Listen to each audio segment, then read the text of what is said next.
జై శ్రీరామ్. అందరికీ నమస్కారం. వెల్కమ్ టు న్యూస్ అఖండ. నేను మీ కస్తూరి శ్రీధర్. మిత్రులారా, కేరళ ఎన్నికల్లో భారతీయ జనతా పార్టీ చెప్పాలంటే చరిత్ర సృష్టించింది. ఇక మామూలుగా ఉండదు మ్యాటర్ అయితే. ఈ న్యూస్ చూడండి ఒకసారి, సూపర్ గా ఉంటది. ఓకేనా?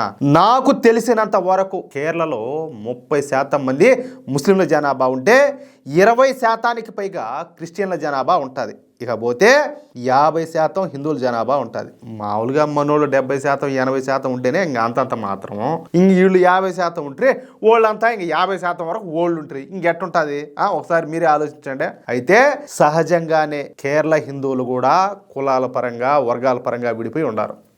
అంటే వీళ్ళకి ఇప్పటికి కూడా బుద్ధి రాలా చాలా మందికి. అందుకే ఇతర ప్రాంతాలలోని హిందువుల లాగానే కేరళలో ఉన్నటువంటి హిందువుల్లో కూడా ఐకమత్యం అనేది లేదు. అందుకే కేరళ రాష్ట్రాన్ని పరిపాలించేటటువంటి కమ్యూనిస్టు కూటమైనటువంటి ఎల్డిఎఫ్ అయినా, అలాగే ప్రతిపక్ష కాంగ్రెస్ కూటమైనటువంటి యూడిఎఫ్ అయినా సరే మన హిందువులను పెద్దగా పట్టించుకోవు. కేరళలో ఎప్పుడు కూడా మన హిందువులకు అన్యాయం అనేది జరుగుతూనే ఉంటుంది. ఇకపోతే ఈ కేరళలో ముస్లింలు కమ్యూనిస్టు కూటమి అనేటువంటి ఎల్డిఎఫ్కు, అలాగే క్రిస్టియన్లు కాంగ్రెస్ కూటమైనటువంటి యూడిఎఫ్కు ఓట్లు వేస్తూ ఉంటారు. ఇక హిందువులను కులాలుగా వర్గాలుగా చీల్చి రెండు కూటములు కూడా ఓట్లు అయితే సంపాదిస్తూ ఉంటాయి. ఇక్కడ మనం ఖచ్చితంగా ఒక మాట అయితే మాట్లాడుకోవాలా. కేవలం బాబ్రీ మసీదును పడగొట్టినారని చెప్పి ఏది వాళ్ళందరినీ కూడా రెచ్చగొట్టి భారతీయ జనతా పార్టీకి వ్యతిరేకంగా, హిందువులకు వ్యతిరేకంగా వాళ్ళందరినీ కూడా తయారు చేసినారు, ఇంకా తయారు చేస్తున్నారు.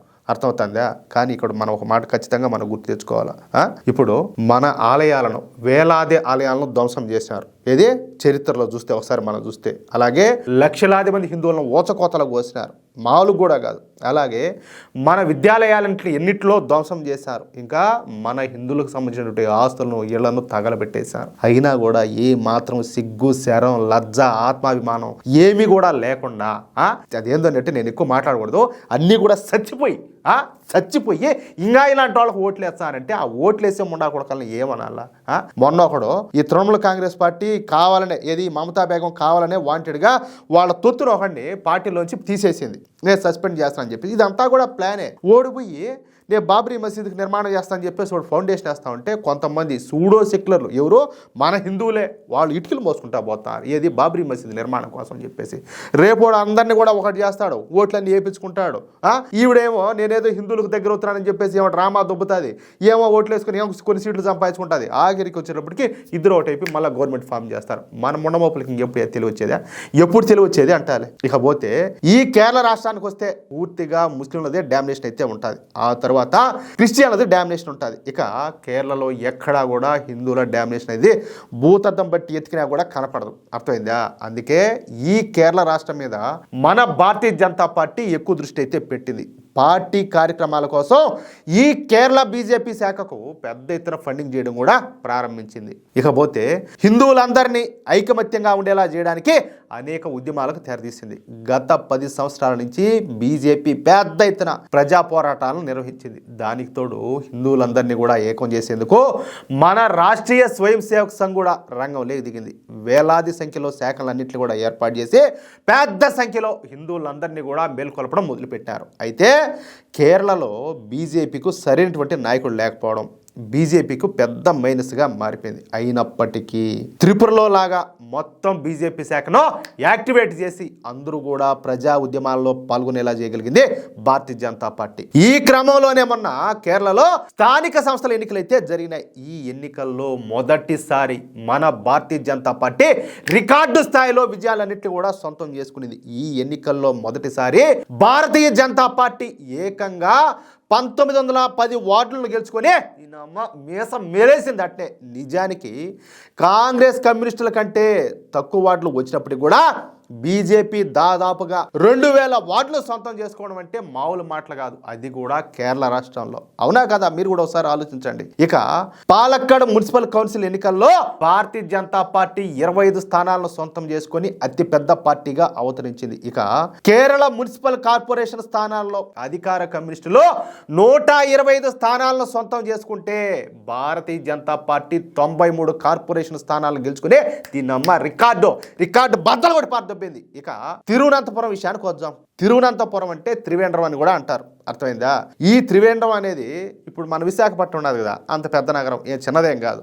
ఈ తిరువనంతపురంలో 51 కార్పొరేషన్ స్థానాలు ఉన్నాయి. అయితే తిరువనంతపురంలో 30% ముస్లింలు ఉండటంతో సహజంగా అక్కడ కమ్యూనిస్టుల ప్రాబల్యం ఎక్కువగా ఉంటుంది. వాళ్ళకి యూనిటీ ఎక్కువ, మన మాదిరి ఎదవలు కాదు వాళ్ళు. గత 45 సంవత్సరాల నుంచి ఈ తిరువనంతపురంలో ఎన్నేళ్ల నుంచి గత 45 సంవత్సరాల నుంచి కమ్యూనిస్టులే గెలుస్తూ వస్తారు. కానీ ఈసారి కేరళ రాజధాని అయినటువంటి తిరువనంతపురం కార్పొరేషన్ ఎన్నికల ఫలితాలు ఆ రాష్ట్ర రాజకీయాల్లో అనూహ్యమైనటువంటి మార్పును అయితే సూచించినాయి. దీనమ్మ మామూలు విషయం అనుకున్నారు ఇదా? ముఖ్యంగా అధికారంలో ఉన్నటువంటి లెఫ్ట్ డెమోక్రటిక్ ఫ్రంట్ అయినటువంటి ఎల్డిఎఫ్కు ఇది భారీ ఎదురు దెబ్బగా రాజకీయ విశ్లేషకులంతా కూడా పరిగణిస్తారు. ఈ ఎన్నికల్లో భారతీయ జనతా పార్టీ నేతృత్వంలోని ఎన్డీఏ అద్భుతమైనటువంటి విజయాన్ని అయితే సాధించి కేరళలో అధికార కూటమి కోటలను అయితే బద్దలు కొట్టేసింది. మొత్తం 101 వార్డుల్లో భారతీయ జనతా పార్టీ 50 స్థానాలు గెలుచుకునింది. తిరువనంతపురం కార్పొరేషన్ కుర్చీపైన గత 45 ఏళ్లుగా కూర్చున్నటువంటి అధికారంలోని వామపక్ష పాలనకు చరమగీతం పాడేసింది. అంతే, రామ్ రామ్. ఎల్డిఎఫ్ 29 స్థానాలు, కాంగ్రెస్ నేతృత్వంలోని యూడిఎఫ్ 19 స్థానాలు గెలుచుకోగా మిగిలిన 2 స్థానాలు అక్కడ స్వతంత్ర అభ్యర్థులకైతే దక్కినాయి. అర్థమైందా? తిరువనంతపురంలో ఇంతకుముందు అంటే 2020లో జరిగినటువంటి స్థానిక సంస్థల ఎన్నికల్లో ఎల్డిఎఫ్కు 52 వార్డులు గెలుచుకొని విజయకేతనం ఎగరేసింది. బీజేపీ సారథ్యంలోని ఎన్డీఏ కూటమి 33 వార్డులు, యూడిఎఫ్ వచ్చేసి 10 వార్డులు దక్కించుకున్నాయి. అయితే వచ్చే సంవత్సరం ఈ కేరళ రాష్ట్రంలో అసెంబ్లీ ఎన్నికలు అయితే జరగాల్సి ఉన్నది. తాజాగా తిరువనంతపురం మున్సిపల్ కార్పొరేషన్కు జరిగినటువంటి ఎన్నికల్లో బీజేపీ గెలుపు సాధించడం ఇప్పుడు ప్రాధాన్యతనైతే సంతరించుకునేది. 45 ఏళ్ల తర్వాత కామ్రేడ్ల కోటలో, ఎక్కడ కామ్రేడ్ల కోటలో మన కాషాయ ధ్వజం రెపరెపలాడుతుంది. అర్థమైందా?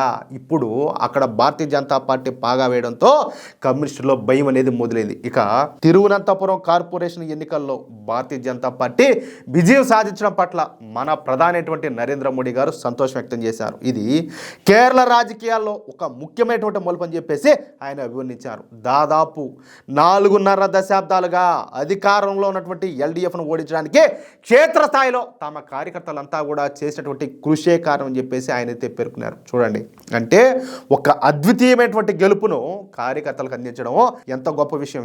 మామూలుగా నాయకులు ఏం చేస్తారు, ఇది మా గొప్ప అని చెప్పుకుంటారు. కానీ ఆ కష్టాన్ని, ఆ విజయాన్ని మన మోడీ గారు కార్యకర్తలకు అంకితం చేశారు. అర్థమవుతుందా? అది నాయకుడు అంటే. తిరువనంతపురంలో గెలుపు కోసం కృషి చేసినటువంటి భారతీయ జనతా పార్టీ కార్యకర్తలందరినీ కూడా ఆయన అభినందించారు.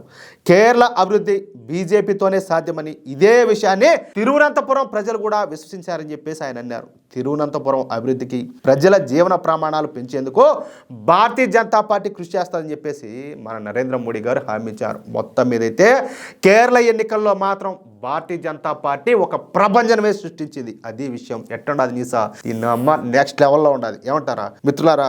ఈ న్యూస్ కనుక మీకు నచ్చినట్లయితే ఖచ్చితంగా ఈ న్యూస్ నలుగురికి షేర్ చేయండి. అలాగే ప్రతి ఒక్కరు కూడా మీ యొక్క అమూల్యమైనటువంటి అభిప్రాయాలను కామెంట్ రూపంలో తెలియజేయండి. అలాగే ఇంతవరకు మీరు కనుక మన ఛానల్ను సబ్స్క్రైబ్ చేసుకున్నట్లయితే ప్రతి ఒక్కరు కూడా మన ఛానల్ను సబ్స్క్రైబ్ చేసుకోండి, సపోర్ట్ చేయండి ప్లీజ్. జై శ్రీరామ్, జై హింద్.